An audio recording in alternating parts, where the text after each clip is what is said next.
Now, your tour, yes, in Sydney, you've had some troublemakers. I'm sure in Melbourne you will, because it's the it's the home of troublemakers. But it sold out your tour so quickly. I'm interested to know what the Australian people who are paying to hear you speak, what are they interested in talking about? What's top of mind for them?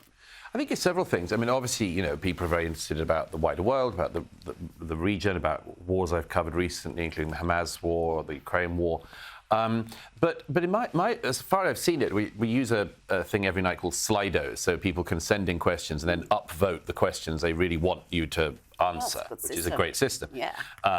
And I've noticed that, I mean, there are very, very similar concerns to other countries I've been to recently, and also specific ones to do with Australia. I mean, of course, you had the referendum last year, and the referendum and issues related to it seem to be a sort of bubbling under the surface thing in this country, it seems to me, because there is this, and I've said this a couple of times to audiences here, that the vision of Australians that I grew up with and you grew up with has changed slightly in our own lifetime. In fact, you might say changed quite a lot.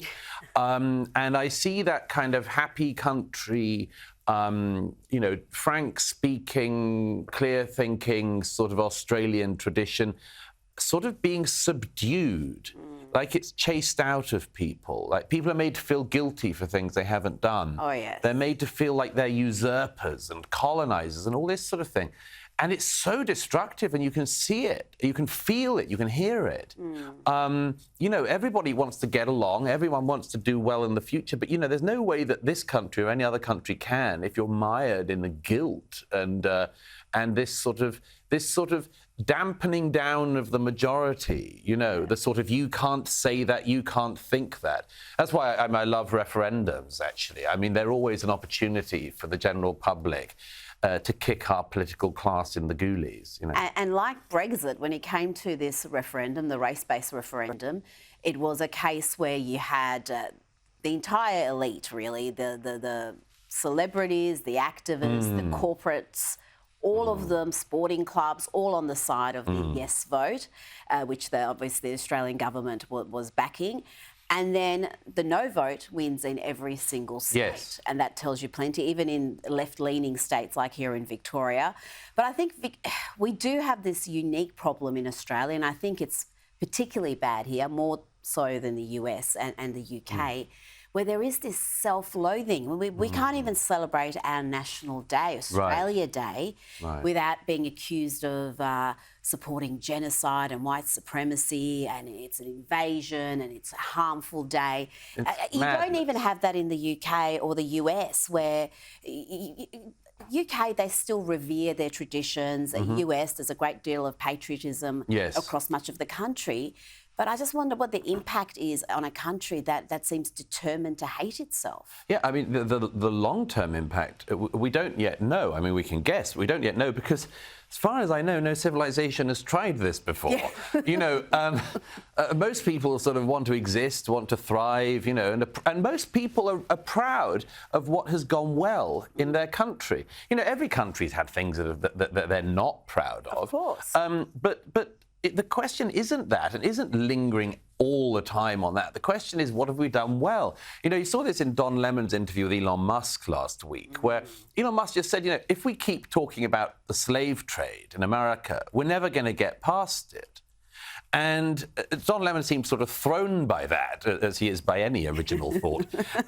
But he seemed genuinely thrown by that. But it's absolutely true. The question isn't whether or not you've acknowledged any mistakes in your past. The point is, are we able to get past them? And are we able to say anything good about ourselves? And if in Australia, the whole narrative is just, as you say, genocide yesterday, genocide today, genocide tomorrow, of course people aren't going to be brought up to be proud of their country. And of course they aren't going to see the good things. I would just beg the people who fall into that narrative, which includes a lot of young people who go along with the herd. A lot of young people don't, but a lot of young people do go along with that herd.